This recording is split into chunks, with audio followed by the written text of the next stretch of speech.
Everyone, today I'll discuss about sound. So I know you have already studied about sound, its production and propagations briefly in class 8. So we know sound is continuously present all the time around us.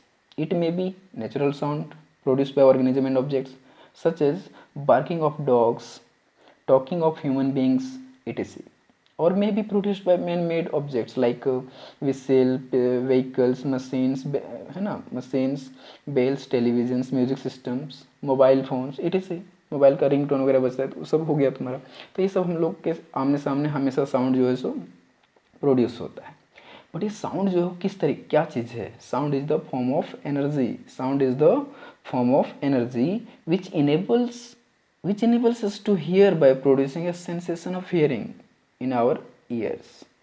एक energy है ये sound जिससे हमें tendency आती है क्या चीज़ करने, सुनने की टेंडेंसी आती है। ठीक है, तो sound is the form of energy which enables us to hear by producing a sensation of hearing in our ears. तो इट्स डेफिनेशन विल बी, इसका यदि डेफिनेशन यदि पूछा जाए तो डायरेक्ट बोलो कि sound is the form of energy which enables us to hear by producing a sensation of hearing in our ears. Okay, so in this chapter यदि इस साउंड को हमको और अच्छे तरीके से समझना है तो सबसे पहला तरीका ये है कि आप जूनियर सेक्शन में पढ़े होंगे कि साउंड जो है कॉज ऑफ वाइब्रेशन है। Sound is the cause of vibration. Vibration, ठीक है, तो ये वाइब्रेशन क्या है उसके बारे में भी इसमें हम लोग डिस्कस करेंगे। बट उसके पहले वाइब्रेशन को समझने के लिए हम लोग कुछ एक्टिविटी देखते हैं। तो एक्टिविटी सबसे पहला हम लोग लेते हैं गिटार। गिटार, तो गिटार में बहुत सारा स्ट्रिंग लगा होता है। तो स्ट्रिंग को मान लो कि एक यदि हम किसी भी स्ट्रिंग को प्लग करते हैं, कोई स्ट्रिंग है उसको कुछ इस तरीके से प्लग करते हैं तो वहाँ से क्या निकलता है? साउंड प्रोड्यूस होता है। तो एक्चुअली वहाँ पे तुम क्या ऑब्जर्व किए? यदि ये गिटार के तार को तुम इस तरीके से फोर्स उस पर लगाए तो तार के साथ क्या हो रहा है? तार के साथ कुछ इस तरीके का वाइब्रेशन होता है, कुछ इस तरीके का। तो आपको यहाँ पे क्या दिख रहा है? वाइब्रेशन मतलब टू एंड फ्रो मोशन, आगे पीछे का motion. To and fro motion is called vibration. तो वाइब्रेशन का डेफिनेशन यहाँ पे बताता है to and fro motion is called the vibration. एक एक्टिविटी तो ये हो गया कि हम लोग गिटार के स्ट्रिंग को यदि हम प्लग करते हैं तो कुछ इस तरीके से हमको वाइब्रेशन दिखता है। और भी एक एग्जांपल है, मान लो एक ड्रम ले लो। दूसरा एग्जांपल हमारा है ड्रम। ड्रम को क्या करो, ड्रम के ऊपर मेम्ब्रेन लगा होता है, मेम्ब्रेन। तो उसके ऊपर यदि तुम एक इस पेन को ही ले लो या तो एक छोटा सा स्टिक ले लो और स्टिक से उसको इस तरीके से स्ट्राइक करो उस पर। तो वहाँ पे क्या देखते हो कि वो जो ड्रम है कुछ इस तरीके से वाइब्रेट होता है। आप उसको यदि फील करना चाहो तो उसको वहाँ पे हाथ रख करके फील करना, कुछ इस तरीके से वाइब्रेट होता है। मतलब वहाँ भी क्या दिखा रहा है हमको? To and fro motion. To and fro, आगे पीछे का मोशन होता है वहाँ पे। To and fro motion gives us the vibration. और वाइब्रेशन के कारण ही क्या डेवलप होता है? साउंड डेवलप होता है, साउंड प्रोड्यूस होता है। तो vibration is the cause of sound. और भी यदि आपको एग्जांपल चाहिए तो उसके लिए एग्जांपल और भी है। जैसे घर में आपके पास बाउल होगा, बर्तन बहुत सारा होगा ना, तो बर्तन कोई भी उठाओ, थाली उठा लो, स्टील का कोई भी यदि बर्तन है तो उसको ले लो और उसको क्या करो, और ऊपर से नीचे छोड़ दो। तो देखना ऊपर से नीचे छोड़ोगे ना तो उसमें आवाज़ आती है ना, साउंड आता है। तो वहाँ पे भी देखना कि यदि नीचे उसको जाके टच करोगे, हाथ से फील करोगे, तो देखना तुमको वहाँ पे वाइब्रेशन मिलेगा कुछ इस तरीके का, टू एंड फ्रो मोशन का। या फिर क्या करो, एक स्पून ले लो और एक बाउल ले लो और बाउल पर स्पून को कुछ इस तरीके से स्ट्राइक करो। ठीक है, देखना स्पून भी कुछ इस तरीके से वाइब्रेट होगा। तो यहाँ पे कुल मिला के हम देख रहे हैं तो किसी पर कोई चीज़ को स्ट्राइक करते हैं तो वहाँ पे वाइब्रेशन होने के कारण ही साउंड आता है। या तो तुम स्कूल का बेल ले लो ना, स्कूल का बेल ले लो। तो स्कूल का बेल भी क्या है? स्कूल का जैसे हम लोग स्कूल बेल बजता है ना, तो वहाँ पे एक हथौड़ा से उसको पीटते हैं कुछ इस तरीके से। तो पीटने से क्या होता है ना कि वो जो आयरन का बना होता है वो आयरन का जो मटेरियल है जिस पर हम लोग स्ट्राइक कर रहे हैं, आयरन से आयरन को या तो लकड़ी से भी स्ट्राइक किया जाता है उस पर, तो उससे साउंड प्रोड्यूस होता है। तो जो आयरन का मटेरियल है वो कुछ इस तरीके से वाइब्रेट होता है। तो वाइब्रेट होने के कारण तुम्हारा क्या प्रोड्यूस होता है? वहाँ पे साउंड प्रोड्यूस होता है। और भी एग्जांपल लेना चाहते हो तो और भी एग्जांपल है ट्यूनिंग फॉर्क। इसका एग्जांपल एक और है ट्यूनिंग फॉर्क। कुछ इस तरीके का कंस्ट्रक्शन होता है ट्यूनिंग फॉर्क का, कुछ इस तरीके का। यदि तुम इसको रबर पेड पे स्ट्राइक करोगे, मान लो यहाँ पे रबर पेड है और इसको इसमें स्ट्राइक कर दो, इस पर ज़ोर से उसको ठोक दो उसके ऊपर, तो देखना ये भी वाइब्रेट होने लगता है कुछ इस तरीके से, ऐसे से वाइब्रेट होने लगता है। तो this one vibration gives us the sound. तो यहाँ से हम लोग कुल मिलाकर के क्या सीखे कि वाइब्रेशन से ही साउंड प्रोड्यूस होता है। ठीक है, तो ये चीज़ जो है वाइब्रेशन, मतलब इसको किस तरीके से हम लोग समझ सकते हैं कि यहाँ पे काइनेटिक एनर्जी हो रहा है, किसका, पार्टिकल का काइनेटिक एनर्जी हो रहा है ना। तो यहाँ कह सकते हैं कि this means when sound is produced it is actually utilises the kinetic energy of vibrations of the body. In other words energy of vibrations is converted into sound. मतलब यहाँ एक तरीके का एनर्जी है जो किस में कन्वर्ट हो रहा है, हमारा साउंड में कन्वर्ट हो रहा है, in the form of sound. So we can say hear sound is also a form of energy. इसलिए हम लोग साउंड को क्या बोलते हैं, एनर्जी। मतलब यहाँ पे एक तरीके का एनर्जी ट्रांसफर हो रहा है। साउंड जो है, हम मान लो हम लोग सुन पा रहे हैं और एक मीडियम से, मतलब इस साउंड जो हमारे तक आ पा रहा है वो चीज़, तो वो किस फॉर्म में आ रहा है, एक एनर्जी के फॉर्म में आ रहा है। That one sound is the form of energy. ठीक है, वाइब्रेशन है वो एयर पार्टिकल को क्या करता है, एयर पार्टिकल्स को डिस्टर्ब करता है। वो किस तरीके से डिस्टर्ब करता है उसको भी यदि समझना है तो बहुत ही बेटर एग्जांपल है, सब स्कूल से ही आप देख सकते हो कि मान लो स्कूल के स्टैंड में बहुत सारा साइकिल खड़ा है, कुछ इस तरीके से सब स्टैंड पे खड़ा है साइकिल। ठीक है, आपको क्या करना है, बस एक साइकिल पे फोर्स अप्लाई कर देना है, ओनली वन साइकिल पे। सब एक सीक्वेंस में साइकिल खड़ा है, ठीक है, थोड़ा थोड़ा गैप लेकर के साइकिल खड़ा है यहाँ से यहाँ तक। तुम एक साइकिल पे फोर्स लगाते हो तो क्या देखते हो वहाँ पे आप, एक साइकिल गिरता है तो ये दूसरे को गिरा देता है, फिर तीसरे को गिरा देता है, चौथे को गिरा देता है, मतलब साइकिल पूरा गिर जाता है यहाँ से वहाँ तक। ठीक है, अब डिपेंड करता है कि आप कितना फोर्स लगा रहे हो, उसके अकॉर्डिंग ही वहाँ से आपका वहाँ तक जाएगा। मतलब force into displacement is called energy, we know force into displacement is called energy. तो डिपेंड करता है कि आपका फोर्स यदि कमज़ोर होगा, मतलब बहुत कम, मान लो 5 न्यूटन का फोर्स होगा, तो हो सकता है कि 10 साइकिल तक ही जा करके रुक जाए। और यदि वही चीज़ 20 न्यूटन ज़बरदस्त झटका लगा करके मार दो उसको, तो हो सकता है साइकिल यहाँ तक गिर जाए, वहाँ तक चलेगा, मतलब डिस्प्लेसमेंट बढ़ गया, डिस्प्लेसमेंट बढ़ गया मतलब एनर्जी बढ़ गया। तो अब क्या दिख रहा है यहाँ पे, ट्रांसफॉर्मेशन किसका हो रहा है, एनर्जी का ही ना ट्रांसफॉर्मेशन हो रहा है। मतलब एनर्जी हमारा ट्रांसमिट हो रहा है एक जगह से दूसरे जगह तक। तो transformation of energy in the form of vibration. But condition ये है कि साइकिल क्या होता है ना कि गिरता है तो गिरे रह जाता है, बट यहाँ पे कंडीशन ये है कि आप देख रहे हो ना, टू फ्रो मोशन, मतलब यहाँ पे पार्टिकल भी जो है ना आगे पीछे होता है, मतलब अगला पार्टिकल को धक्का देके फिर अपने पोजीशन पे वापस आ जाता है यहाँ पे।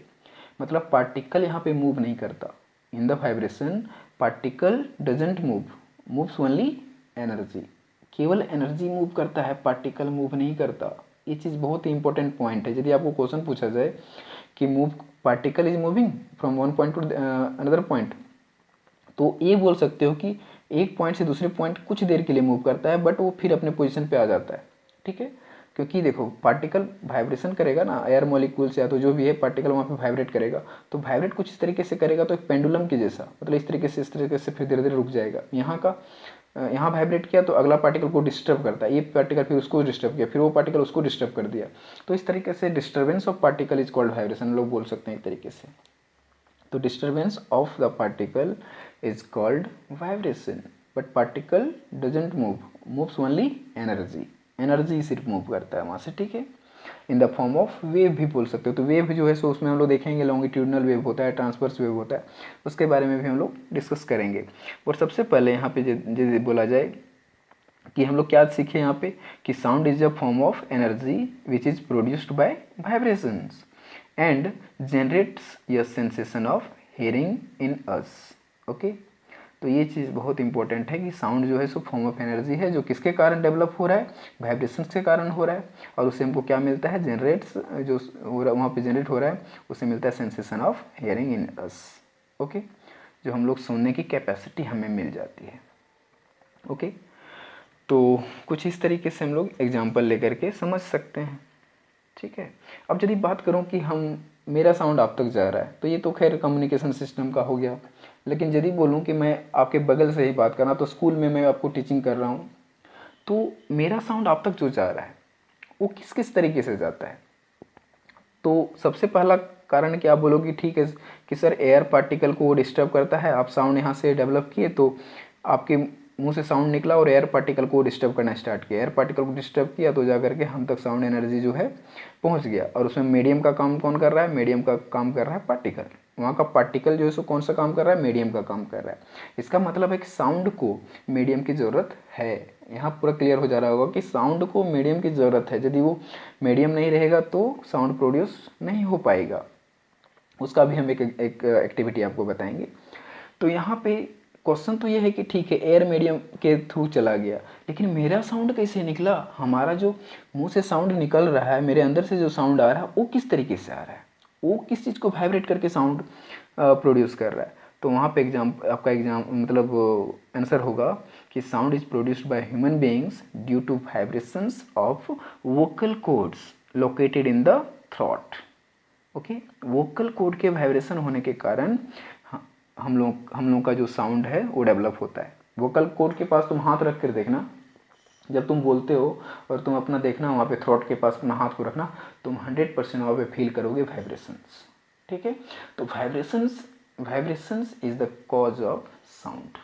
ओके, तो बहुत तरह का एग्जाम्पल है इसके लिए, गिटार, सितार, वायलिन, संतूर, है ना, जितना तरह का म्यूजिकल इंस्ट्रूमेंट्स हैं सब जो है सो वाइब्रेशन पे ही डिपेंड करता है। Everything is the cause of, मतलब everything is the cause of vibration. Everything क्या बोल रहे हैं, energy, sound energy is the cause of vibration. Okay, so sound जो वाइब्रेशन पे डिपेंड करता है। ओके, तो यहाँ तक हम लोग ये सीख लिए।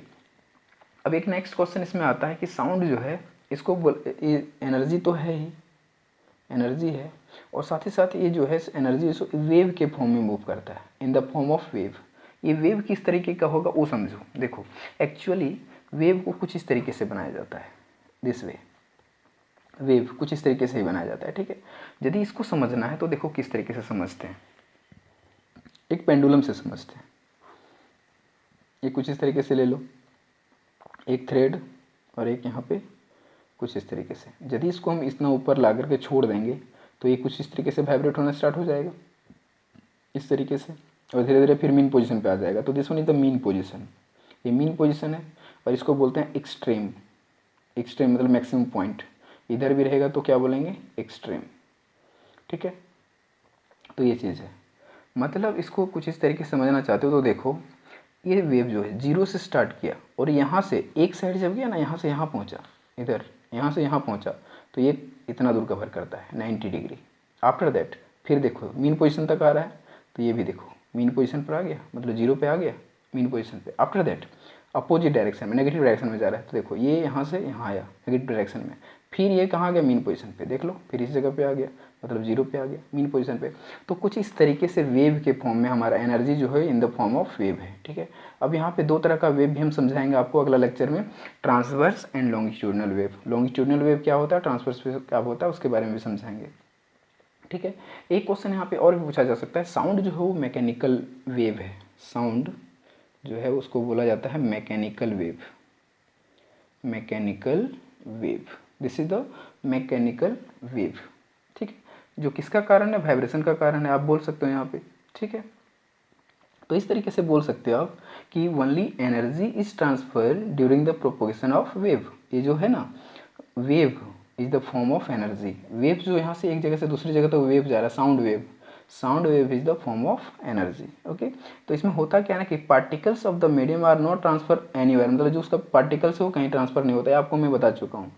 तो always remember that particle does not moving one place to another, only transfers waves, जिसको हम लोग क्या बोलते हैं, एनर्जी। ओके, तो ये चीज़ है।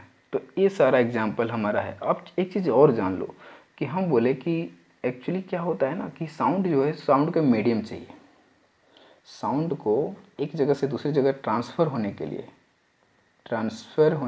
क्या चाहिए, मीडियम चाहिए, मीडियम। और यदि मीडियम नहीं रहा ना तो साउंड एक जगह से दूसरी जगह तो जा ही नहीं सकता, जाएगा ही नहीं। ठीक है, तो साउंड जो किस किस में ट्रेवल कर सकता है, वो सॉलिड में ट्रांसफ़र हो सकता है, लिक्विड में ट्रांसफ़र हो सकता है, और गैसियस मीडियम में भी ट्रांसफ़र हो सकता है। सॉलिड मतलब आयरन मटेरियल, लिक्विड मतलब पानी में, और गैस मतलब हवा में ट्रांसफ़र हो सकता है। ठीक है, तो ये तीनों मीडियम के लिए पॉसिबल है, लेकिन सॉलिड में सबसे फास्ट होता है, उसके बाद लिक्विड में, उसके बाद गैस में। सबसे फास्ट सॉलिड में आपका होता है। क्योंकि इसका पार्टिकल मीडियम जितना ज़्यादा, डेंसिटी जितना ज़्यादा मिलेगा, मोर डेंसिटी मोर स्पीड। ये चीज़ माइंड में रखना कि साउंड का जो स्पीड है ना, स्पीड ऑफ साउंड, ये जो है ना डेंसिटी पे डिपेंड करता है। Density will more, speed will more, density will less, speed will less, speed of sound will be less. Because क्या है ना, देखो डेंसिटी ज़्यादा है, इसका मतलब इसका मॉलिक्यूल्स, तुम आयरन मटेरियल ले लो ना, सॉलिड मटेरियल मतलब आयरन मटेरियल ले लेते हैं, तो आयरन मटेरियल में होता क्या है, आयरन मटेरियल में जो होता है मॉलिक्यूल क्लोज होता है, बहुत क्लोज होता है, क्लोजली पैक्ड। तो उसको वहाँ पे मीडियम तुरंत मिल जा रहा है, मतलब एनर्जी ट्रांसफ़र करने के लिए उस वहाँ पे जो है सो उसको तुरंत मीडियम मिल जा रहा है, जिसके कारण जो है यहाँ पे स्पीड जो है साउंड का वो बहुत ज़्यादा होता है। ठीक है, आप देखोगे बुक में तो आप कहीं लिस्टिंग किया हुआ मिल जाएगा, एनसीईआरटी बुक में हो सकता है मिल जाए कि साउंड का जो स्पीड है वो डिफरेंट मीडियम के लिए डिफरेंट है। ठीक है, तो सब मीडियम में साउंड का स्पीड फिक्स है और वो तुमको एक लिस्ट कहीं पे मिल जाएगा, नहीं तो फिर मैं नेक्स्ट लेक्चर में आपको दिखा दूंगा कि किस मीडियम में कितना है वगैरह वगैरह। ठीक है, तो ये चीज़ है। अब मैं बात करता हूँ कि ये वैक्यूम में ट्रांसफ़र नहीं, विदाउट मीडियम में ट्रांसफ़र नहीं कर सकता, तो कैसे? वैक्यूम में मतलब विदाउट मीडियम मतलब वैक्यूम हो गया जहाँ पे कोई पार्टिकल्स नहीं है, तो किस तरीके से उसको समझ सकते हैं हम लोग? तो उसके लिए एक एक्टिविटी ले सकते हैं हम लोग। एक्टिविटी में क्या करना है आपको, take an electric bell and suspend it into a jar. एक जार ले लो कुछ इस तरीके से, एक जार, बोतल ले लो ना भाई, कुछ इस तरीके से एक ले लो, चलो ठीक है, इस तरीके से पैक कर दो इसको। और साथ में क्या करो, यहाँ पे एक बेल डाल दो, इलेक्ट्रिक बेल। ठीक है, और इधर भी पैक कर दो, इधर से तार कनेक्ट करके पूरा पैक कर दो। ठीक है, और यहाँ पे अंदर में क्या लगा दिए, बेल लगा दिए। ठीक है, और इसमें इलेक्ट्रिसिटी कनेक्ट करके यहाँ पे स्विच लगा देना एक तो, कुछ इस तरीके से। और साथ ही साथ एक यहाँ पे पाइप निकाल दो, पाइप जिसको बोलते हैं हम लोग, यहाँ पे ले लेंगे एग्जॉस्ट पंप। एक ऐसा पंप यहाँ पे क्रिएट रखो, यहाँ पे लगा दो, जिससे कि उसका सारा हवा को निकाल दें बाहर। तो यहाँ से एयर को क्या कर दो, बाहर निकाल दो, आउट कर दो एयर को। तो जब तुम एयर इसके अंदर था, जब इसके अंदर एयर था, तब जब इसको बजा के देखा गया तो साउंड आ रहा था। जब इसके एयर को पूरा पंप करके आउटसाइड कर दिया, मतलब यहाँ से बाहर निकाल दिया, तो अंदर क्या बचा, वैक्यूम बचा, और उसके बाद बजाया तो साउंड बाहर नहीं आ रहा था। तो इसका मतलब क्या समझ में आया? इसका मतलब है कि यदि बोतल के अंदर एयर मीडियम जब तक था तब तक साउंड हमको मिल रहा है, हम सुन पा रहे हैं उसको, और जब इसके अंदर से पूरे एयर पार्टिकल्स को, मतलब एयर को ही निकाल दिया गया, तो ये जो बेल है वो नहीं बज रहा है, मतलब बज रहा है लेकिन साउंड हमको नहीं मिल रहा है। ठीक है, उसका कारण है मीडियम, मीडियम का होना बहुत ज़रूरी है। तो कुछ इस तरीके से एग्जांपल इसका है, बेल मतलब इसको बोल सकते हैं कि एक तरीके से तुम एग्जांपल, बेल जार एक्सपेरिमेंट इसको बोला जाता है, bell jar experiment. Bell jar experiment में क्या किया गया, ब्रीफली मैं बता दे रहा हूँ। एक बेल जार में बेल, उसके अंदर एक इलेक्ट्रिसिटी बेल रखा गया। ठीक है, इधर भी पैक कर दिया, इधर भी पैक कर दिया, यहाँ पे एक पंप लगा दिया, उस पंप से क्या किया, एयर को बाहर करने की कैपेसिटी उसमें है, उससे बाहर कर दिया एयर को। जब तक एयर को उसके अंदर रखा गया और इसको बजाया गया तो साउंड वहाँ से प्रोड्यूस हो रहा था। जैसे ही इस एयर को सब निकाल दिया गया, उसके बाद देखा कि साउंड वहाँ से प्रोड्यूस नहीं हो रहा है। तो इससे पूरा क्लियर पता चलता है कि साउंड को मीडियम की ज़रूरत है, विदाउट मीडियम साउंड वहाँ से प्रोड्यूस होना पॉसिबल नहीं है। साउंड प्रोड्यूस भी होगा वहाँ पे, लेकिन मतलब विदाउट मीडियम एक जगह से दूसरी जगह ट्रांसफ़र नहीं हो सकता है। तो एक्चुअली यहाँ पे बेल तो बज रहा है, लेकिन क्या है कि इधर मीडियम ही नहीं है, जिसके कारण साउंड हमको सुनाई नहीं दे रहा है। क्योंकि जब ये गैपिंग आ जाएगा, जब मीडियम ही नहीं मिलेगा, तो एक प्लेस से दूसरे प्लेस तक कहाँ से आ पाएगा हमारा वेव। ठीक है, तो यहाँ से हमको सारा पूरा क्लियर पता चल रहा है कि साउंड के लिए मीडियम की ज़रूरत है। ठीक है, तो ब्रीफली इतना लेक्चर में हम लोग क्या क्या समझे कि sound is the form of energy. Number 1, sound जो है सो किसके कारण डेवलप होता है, ड्यू टू वाइब्रेशन। वाइब्रेशन किसको बोलते हैं, व्हाट इज वाइब्रेशन? तो इसको बोलना disturbance of particles. Disturbance of the particle is called vibration, and vibration is the cause of sound, और sound is the form of energy, and also sound is the form of wave. Wave and energy both are same factors because wave is the form of energy.